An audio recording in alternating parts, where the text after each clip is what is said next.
I received an email from a reader who has sent me some really interesting things from time to time, and I appreciate his thoughts. I know he's a sincere dude, and so I want to take a quick minute and just share some thoughts in response to his email. And I think for this one, a video is better than writing it out. So in essence, what he asks is repentance a blank slate? Is it a mulligan? Is it a redo? Or what? He correctly points out that many of the choices that we make, they permanently bracket the space of possibilities for our future. Now, I do need to say that you'd be surprised at what God can do. You wouldn't believe me if I told you what he could do. But you'll see those very things before your eyes soon enough in the world as we march into the fulfillment of his promises. Anyway, that being said, it's very important to stress this point that there are many decisions that will absolutely constrain the rest of your life. Especially when it comes to parents, because I think in general, more than in general, almost without exception, parents are doing a horrendous job at effectively teaching their children about decisions that can't be redone, decisions that absolutely will constrain the rest of your life, usually for evil. So usually it absolutely restricts the best that could be had. Whether this be in effect or timing, decisions that are tied to specific times that they need to be made or whatever. And these are things that can't be undone.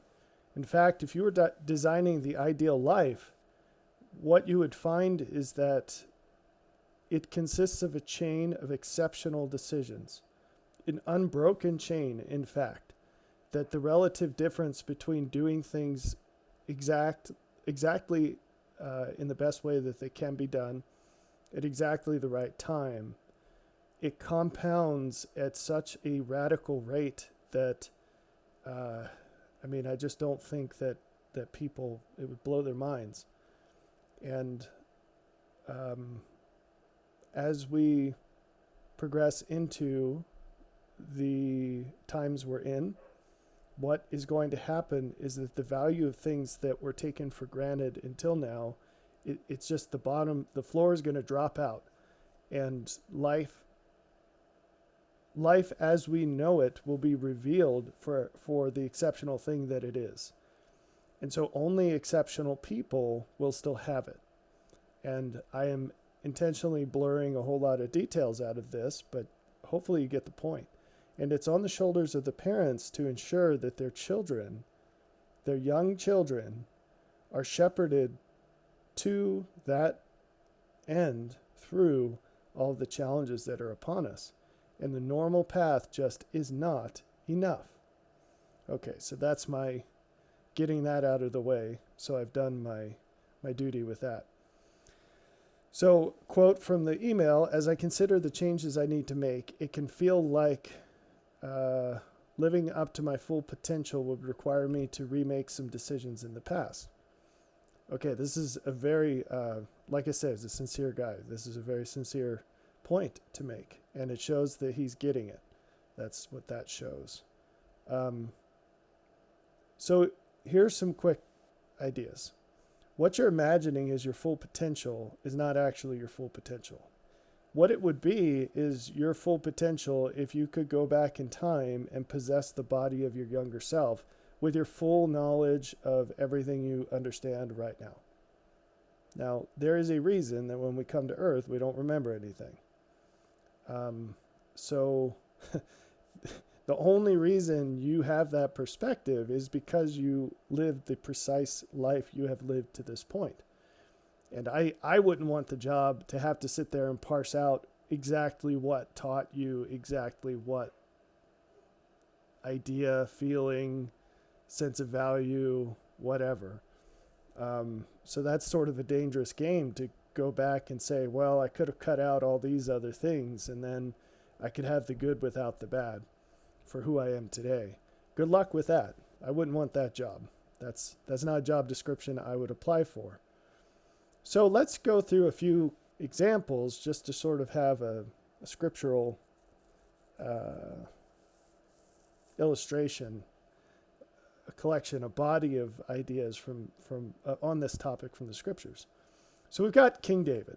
Let's start with him. So he murdered someone, and apart from that, he had an exemplary life.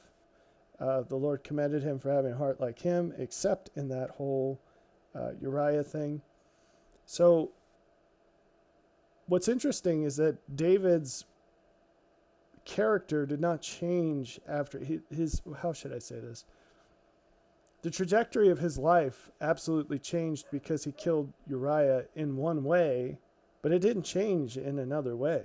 He was still David, and everything that was good about him that could be separated from that was still good about him, and he still continued to do everything he could to live as the Lord would, even though he made this one enormous mistake.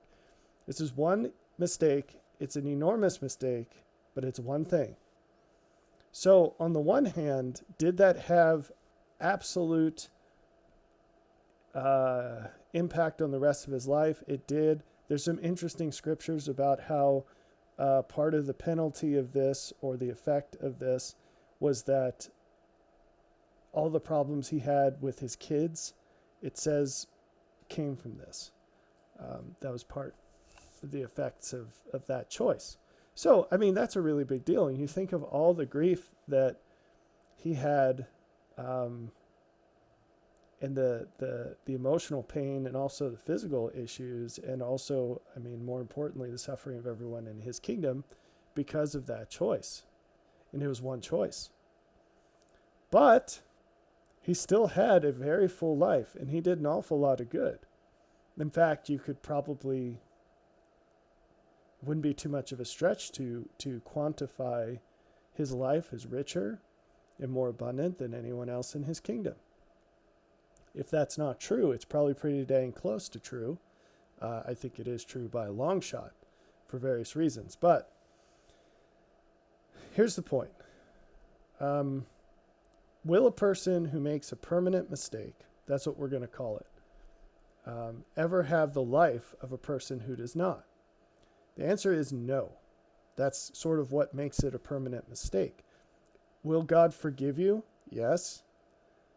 Does that magically warp the threads of his law? No. So his forgiveness in terms of giving you a blank slate is not a redo for your life. So that's only the case when it's a minor issue. So whether it's a big deal or not has nothing to do with God changing something for you. It's just whatever it is. Whatever you chose to drop the ball on. So a person who makes a permanent mistake is never going to have the life of a person who does not. But they can find greater joy and do more good than they ever would have any other way. So that's kind of an intense idea. Okay, so David did what he did, and I'm sure he regretted it for the rest of his life, in the sense that he would definitely go back and act differently knowing what he knew after that. But he did not regret the things he learned through it. So he wouldn't have made the same decision, but he extracted all the value he could from it. And that's a good thing. And if you do that, no matter what mistakes you've made, God will use those things to propel you to a state that lies far beyond wherever you were. And that's very important. You see, one thing, I'm going to struggle here to make this clear, but you think you're on some trajectory and then you fall. The thing is that sins are decisions, but they're not actually deviation from character. They're who you really are, right? Because if you were really that person with that trajectory, you wouldn't have done it. See what I mean? So this was actually an illusion. This situation was a blessing from God, not in your choice, because you shouldn't have chosen that way for whether it's something you did or didn't do. But that was how he showed you that you weren't this. And this was a way of showing you what you lacked to actually become closer to what you thought you were. Sin is a differentiation.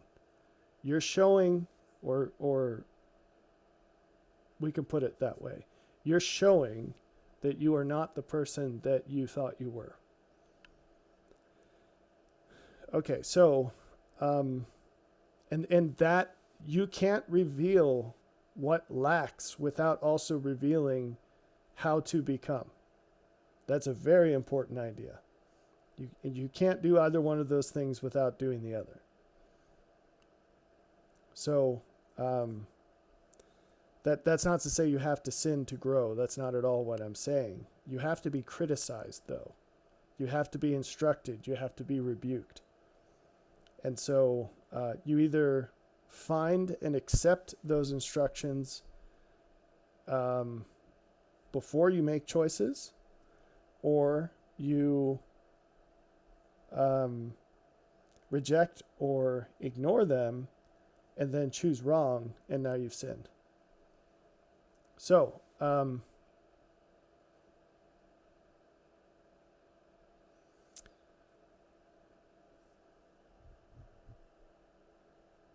yeah, I guess that's it. So you can still have a much better life than you ever did, because this was an illusion. You can have a much better life and become a much better person than you currently are. So let me put that cleaner. You can still have a much better life than you currently have by becoming a much better person than you currently are. And that's the point. So don't get hung up on the illusion of what you thought you were, or what you could be if you could go back in time and possess your earlier self, retaining all your current knowledge. Of course you would make different decisions.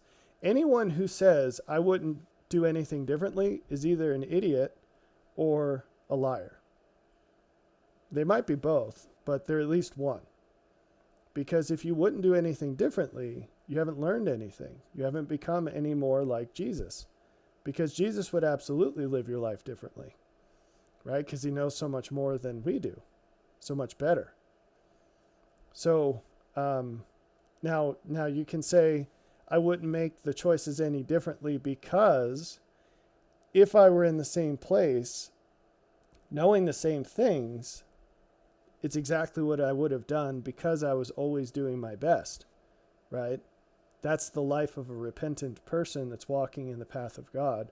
And they say, well, I absolutely wouldn't do that again, but it's because God has taught me more than I knew back then. And of course, this situation is very different because someone's turned away from what they knew. But there are still commonalities because, like I said, you weren't who you think you were. That's the issue. And you needed something to help you become that. So, anyway, another example is Abigail in the scripture. She married an idiot, but she ended up with David.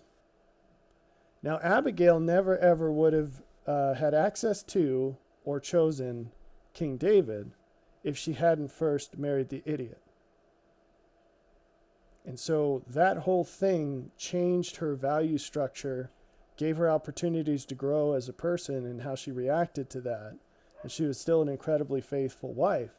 And she did everything she could to be the best wife she could to her idiot husband. And then God killed him. So that, good for her. So, yeah. So could she have learned what she did through her idiot husband? Could she have learned the same things by marrying someone like David? No, because one, it's a different situation. You have different trials, different circumstances, but also she would absolutely not have appreciated being married to someone like David, even if she had the opportunity to marry someone like David. There's only one David. She wouldn't have valued it. You have to go through hell to appreciate heaven. Now, Ruth. It's a similar story. We don't have to go through the details. It's a similar story. All right. Now, here we have a specific example of this general principle I was saying before. If you want to talk about decisions that will absolutely dictate the quality of your life, more so if you're a woman than a man, will a person who marries a doofus ever have the life of a person who is prepared for and chooses an ideal spouse?